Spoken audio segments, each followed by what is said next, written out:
रामू एक छोटे से गांव का रहने वाला लड़का था। उसका परिवार बहुत गरीब था और उसके माता-पिता मजदूर थे। वे दिन रात मेहनत करते थे, लेकिन उनके पास पैसे की कमी हमेशा बनी रहती थी। रामू का सपना था कि वह एक बड़ा आदमी बने और अपने परिवार की मदद करे। रामू स्कूल जाने का बहुत शौक रखते थे। गांव के सरकारी स्कूल में वह पढ़ाई करता था, लेकिन वहां पढ़ाई के लिए जरूरी सुविधाएं नहीं थी। फिर भी रामू हमेशा अपने घर के काम करने के बाद पढ़ाई में लगा रहता था। एक दिन गांव में एक भूतिया पेड़ के बारे में चर्चा हुई। कहा जाता था कि जो भी उस पेड़ के पास जाता, उसकी इच्छाएं पूरी हो जाती थीं। गांव के बच्चे अक्सर उस पेड़ के पास खेलते थे, लेकिन रामू को उस पेड़ पर विश्वास नहीं था। एक रात रामू ने तय किया कि वह उस पेड़ के पास जाकर अपनी इच्छा मानेगा। वह चाहता था कि उसकी पढ़ाई में मदद मिले। जब वह पेड़ के पास पहुंचा, तो उसने आंखें बंद की और अपने सपने को मांगा। तभी उसे एक रहस्यमय आवाज सुनाई दी, तुम्हारी मेहनत ही तुम्हारी असली ताकत है। अगले दिन रामू ने अपने गांव के बुजुर्गों से सुना कि गांव के पास एक और गांव है जहां कुछ लोग रहते हैं जो पढ़ाई में मदद कर सकते हैं। रामू ने ठान लिया कि वह वहां जाकर कुछ सीखने की कोशिश करेगा। उसने अपने माता-पिता से बात की और उन्हें अपने सपने के बारे में बताया। वे थोड़े चिंतित थे, लेकिन रामू की लगन देखकर उन्होंने उसे अनुमति दे दी। रामू ने अपनी छोटी सी झोली में कुछ कपड़े और खाना रखा और उस दूसरे गांव की ओर निकल पड़ा। दूसरे गांव में पहुंचने पर उसने वहां के एक शिक्षक से संपर्क किया। शिक्षक ने उसकी मेहनत और लगन देखकर उसे पढ़ाई में मदद की। कुछ समय बाद रामू ने अपनी पढ़ाई पूरी की और एक अच्छी नौकरी हासिल की। अब वह अपने गांव लौट आया और अपने परिवार की आर्थिक स्थिति को सुधारने में मदद की। राजू की कहानी गांव में प्रेरणा बन गई। उसने साबित कर दिया कि सच्ची मेहनत और संघर्ष से हर सपना सच हो सकता है। सच्चा संघर्ष और मेहनत कभी बेकार नहीं जाते। किसी समय की बात है, एक छोटे से गांव में एक युवा लड़का मोहन अपने माता-पिता के साथ रहता था। मोहन एक साधारण परिवार से था और उसकी माता-पिता खेती करके अपनी रोजी रोटी कमाते थे। गांव की जिंदगी कठिन थी, लेकिन मोहन हमेशा खुश रहता था। वह पढ़ाई में बहुत होशियार था और उसका सपना था कि वह एक बड़ा आदमी बने। मोहन के गांव में एक स्कूल था, लेकिन वह बहुत दूर था। सुबह सुबह उठकर मोहन को पैदल चलकर स्कूल जाना पड़ता था। कई बार उसे बारिश या गर्मी में भी यात्रा करनी पड़ती थी, लेकिन उसने कभी हार नहीं मानी। वह अपने सपनों को पूरा करने के लिए मेहनत करता रहा। एक दिन मोहन का स्कूल में एक परीक्षा हुआ। उसने पूरी मेहनत से पढ़ाई की थी, लेकिन जब परिणाम आया तो वह बहुत निराश हुआ। उसकी कक्षा में पहले स्थान पर आने का सपना चूर-चूर हो गया। उसके दोस्तों ने उसे मजाक बनाया और कहा कि वह कभी सफल नहीं हो पाएगा। मोहन ने अपने दोस्तों की बातों को दिल पर नहीं लिया। उसने अपने माता-पिता से प्रेरणा ली और फिर से मेहनत करने का फैसला किया। वह रोज शाम को खेतों में काम करने के बाद पढ़ाई करता रहा। उसकी मेहनत रंग लाई और अगले साल उसने अपनी परीक्षा में सबसे अच्छे अंक प्राप्त किए। गांव के लोग उसकी सफलता पर गर्व महसूस करते थे। मोहन ने अपनी कड़ी मेहनत से यह साबित कर दिया कि अगर इरादा मजबूत हो तो कुछ भी असंभव नहीं है। पढ़ाई के बाद मोहन ने कॉलेज में दाखिला लिया। वहां उसे कई चुनौतियों का सामना करना पड़ा, लेकिन उसने हमेशा अपने लक्ष्य की ओर ध्यान केंद्रित रखा। समय बीतता गया और मोहन एक सफल इंजीनियर बन गया। उसने गांव में एक विद्यालय खोला ताकि बच्चों को अच्छी शिक्षा मिल सके। मोहन ने अपने संघर्ष के अनुभवों को साझा किया, जिससे बच्चों को प्रेरणा मिले। मोहन का जीवन इस बात का प्रमाण था कि संघर्ष और मेहनत कभी बेकार नहीं जाती। अपने सपनों को पूरा करने के लिए कभी हार नहीं माननी चाहिए। जीवन का संघर्ष ही जीवन का असली रंग है और इसी संघर्ष से हम सफलता की ऊंचाइयों को छू सकते हैं।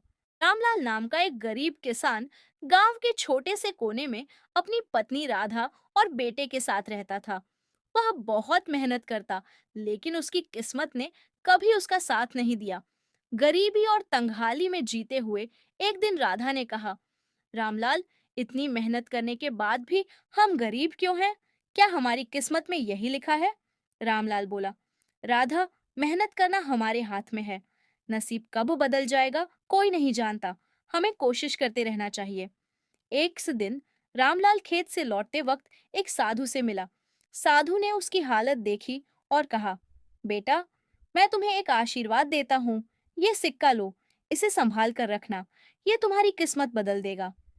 रामलाल ने सिक्का ले लिया और सोचने लगा कि क्या वाकई इस सिक्के से उसकी किस्मत बदलेगी। उसने सिक्का घर में एक पुरानी दराज में रख दिया और उसे भुला दिया। कुछ महीनों बाद गांव में एक सेठ आया जो अपने व्यापार के लिए जमीन खरीदना चाहता था। उसने रामलाल से कहा, अगर तुम अपनी जमीन मुझे बेच दो तो मैं तुम्हें अच्छा मुआवजा दूंगा। रामलाल पहले तो हिचकिचाया, लेकिन गरीबी से परेशान होकर उसने जमीन बेचने का फैसला कर लिया। उसे जो पैसे मिले वह काफी थे और उसने अपने परिवार के लिए एक नया जीवन शुरू किया। लेकिन किस्मत को कुछ और ही मंजूर था। सेठ ने धोखा देकर जमीन के असली पैसे नहीं दिए और रामलाल फिर से कर्ज और गरीबी में डूब गया। एक दिन हताश होकर रामलाल ने घर की पुरानी दराज खोली और उसे साधु का दिया हुआ सिक्का मिला। वह सिक्का लेकर सुनार के पास गया, जिसने उसे बताया कि यह सिक्का बहुत दुर्लभ और कीमती है। रामलाल ने सिक्का बेच दिया और इतने पैसे मिले कि उसकी सारी परेशानियां दूर हो गईं। इस बार रामलाल ने पैसों का सही उपयोग किया, अपने खेत वापस खरीदे और मेहनत से काम किया। उसकी ईमानदारी और मेहनत से उसकी किस्मत बदल गई और अब वह गांव का सबसे सम्मानित किसान बन गया। नसीब और मेहनत दोनों का महत्व है, लेकिन किस्मत तभी बदलती है जब हम मेहनत और सही फैसले करते हैं। सुबह का समय था। शांता देवी अपनी बहू सुनीता को आवाज देती है, अरे सुनीता, जल्दी रसोई में आ, आज बहुत काम है। सुनीता घबराई हुई रसोई में आती है और देखती है कि शांता देवी पहले से ही सब्जियां काट रही है। शांता देवी ने कंजूसी भरे अंदाज में कहा, सुन, आज से दाल में पानी थोड़ा ज्यादा डालना, सब्जी में आलू भी कम लगाना और घी तो भूल ही जा। हम लोग अमीर नहीं हैं कि घी की नदियां बहाए। सुनीता परेशान होकर जवाब देती है, जी माँ जी, मैं ऐसा ही करूंगी। राजू, जो पास ही खड़ा था, मजाकिया लहजे में कहता है, माँ, आपकी कंजूसी तो घर में एक नई मिसाल कायम कर रही है। शांता देवी गुस्से में कहती है, तू चुप कर, घर में पैसे उगते हैं क्या जो फालतू खर्च कर दे। सुनीता धीरे धीरे सास की हर बात मानकर रसोई के काम में लग जाती है। वह बहुत कम सामग्री में स्वादिष्ट भोजन बनाने की कोशिश करती है। मोहल्ले की महिलाएं भी शांता देवी की कंजूसी के किस्से सुनकर हंसी मजाक करती रहती है। एक दिन मोहल्ले की महिलाएं घर पर आती हैं और कहती हैं, शांता बहन, सुना है कि तुम्हारी बहू बहुत अच्छा खाना बनाती है। आज तो हमें भी कुछ स्वादिष्ट खिलाओ। शांता देवी मुस्कुराती हैं और कहती हैं, हाँ हाँ, क्यों नहीं। सुनीता, आज सबके लिए खाना बनाना, लेकिन ध्यान रहे खर्चा कम हो। सुनीता सबको थोड़ा थोड़ा खाना परोसती है। महिलाएं छकते ही तारीफ करती हैं, वाह, खाना तो स्वादिष्ट है, पर कुछ कम लग रहा है। शांता देवी फटाक से बोल पड़ती है, भूख को काबू में रखना चाहिए, यही असली बचत है। महिलाएं हंसती हुई चली जाती है। सुनीता शांता देवी की बातों पर सिर हिलाती हुई सोचती है कि चाहे जितनी भी कंजूसी क्यों ना हो, लेकिन सासू माँ के साथ रहने का मजा कुछ और ही है। अंत में पूरा परिवार मिलकर भोजन करता है और सबको हंसी मजाक में सास की कंजूसी का आनंद आता है। कहानी का सार, कंजूसी कभी कभी हास्य का रूप ले सकती है, लेकिन परिवार के साथ बिताया गया समय अनमोल होता है। यह बात एक गांव से है। घर के अंदर राधा बैठी है, जिसकी उम्र लगभग 30 साल है। वह रो रही है क्योंकि गांव की औरतें उसके गंजेपन का मजाक उड़ा रही हैं। राधा का पति मोहन उसे सांत्वना देता है। मोहन बोलता है, राधा, तुम इनकी बातों पर ध्यान मत दो। मुझे तुम्हारे बालों से नहीं, तुम्हारे दिल से प्यार है। राधा दुखी होकर, मोहन, तुम्हारे प्यार पर मुझे पूरा भरोसा है, पर समाज की बातें सुनकर मेरा दिल बहुत दुखता है। मोहन कुछ नहीं कहता और धीरे धीरे बाहर निकल जाता है। राधा सोच में डूबी रहती है। मोहन सुशीला से मिलता है, जो राधा की बहन है। सुशीला के बाल बहुत लंबे और घने हैं। वह हमेशा अपने बालों की तारीफ सुनती है। मोहन की नजरें सुशीला के बालों पर टिक जाती हैं। मोहन, सुशीला, तुम्हारे बाल कितने सुंदर हैं। राधा को देखकर मन दुखी हो जाता है। सुशीला जीजाजी, आप भी ना बस मेरे बालों की ही तारीफ करते रहते हैं। धीरे धीरे मोहन और सुशीला के बीच एक रिश्ता बनता जाता है।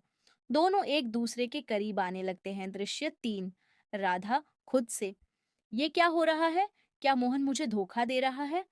राधा अपने गुस्से और दुख को काबू में रखते हुए सुशीला से बात करने का फैसला करती है। राधा, सुशीला, मुझे तुमसे बात करनी है। मैंने मोहन को तुम्हारे साथ देखा है। ये सब क्या है? सुशीला गिल्टी महसूस करते हुए। दीदी, मुझे माफ कर दो। मैं जानती हूँ कि ये गलत है, लेकिन मोहन ने मुझे बहुत प्रभावित किया है। राधा गुस्से में। तुम दोनों ने मेरे साथ बहुत बड़ा धोखा किया है। मैं तुम्हें कभी माफ नहीं कर सकती। राधा का गुस्सा और दुख चरम पर होता है। वह घर छोड़ने का फैसला करती है। मोहन और सुशीला को अब अपने की पर पछतावा होने लगता है। वे सोचते हैं कि उन्होंने राधा के साथ कितना बड़ा अन्याय किया है। मोहन, मैंने राधा के साथ बहुत गलत किया। मैंने उसके भरोसे को तोड़ा है। मुझे इसका प्रायश्चित करना होगा। सुशीला, हाँ जीजा जी, हमें राधा दीदी से माफी मांगनी होगी और अपनी गलती का सबक सीखना होगा। लेकिन अगले दिन उसके घर पर सरपंच आके दोनों को दंड देते हैं। धोखे का परिणाम हमेशा बुरा होता है। रिश्तों की सच्चाई और ईमानदारी ही जीवन की असली पूंजी है। यह बात एक गांव से है। सीमा का मायका अपने ससुराल के बाजू में था। वो हर 2-3 दिन में अपने माँ के पास जाया करती थी, अपने माँ से मिलने। एक दिन उसकी सास ने कहा, बहू, कल हमारे घर पर मेहमान आने वाले हैं। तुम्हें अच्छी अच्छी सब्जी बनानी है और खास करके चिल्ली पनीर भी बनाना है। उस दिन उसकी बहू अपने माँ के घर पर जाती हैं और अपने माँ से ये सारी बात बता देती हैं। तब उसकी बातें सुनकर उसकी माँ उसको कहती हैं, तुम चिंता मत करो बेटी, ये सब चीज मैं बना लूंगा। तब उसकी बही मान जाती है। अगले दिन उसकी बहू किचन में चली जाती हैं और अपनी माँ के टिफिन के कारण वो घर से बाहर अच्छा अच्छा खाना लेकर निकलती हैं। और अगले दिन उसकी सास बोली, वह बहू, तुमने कल क्या खाना बनाया था, सबको खा के मजा आ गया। उसके बाद से उसकी बहू अपने माँ से खाना बनाना सीखने लगी। यह बात एक शहर से है। एक जगह पर रीना और टीना रहा करते थे। टीना एक काली लड़की थी और रीना एक गोरी लड़की थी। रीना हमेशा अपनी बहन को ताना मारती थी उसके काली होने का और उसकी बहन होने का, और अपना सारा काम अपनी काली बहन को सौंप देती थी और खुद कुछ नहीं करती थी। एक दिन दोनों के लिए एक रिश्ता आया। गोरी ने सोचा कि मैं बड़े लड़के से शादी कर लूं, चाहे मुझे ज्यादा धन मिले। और फिर दोनों लोग बातें करते हुए गोरी लड़की ने कहा, क्या री, तेरा पति पक्का काली होगी तभी तो तुझ जैसी अफगान से शादी कर रही है। कुछ महीनों बाद दोनों की शादी हो जाती है। काली बहन को एक स्मार्ट और गोरा पति मिल जाता है और गोरी बहू के एक समान पति मिलता है। काली बहन का पति एक जगह खुद के पैसे से एक बड़ा सा स्कूल खोल लेता है और एक जगह बड़ा सा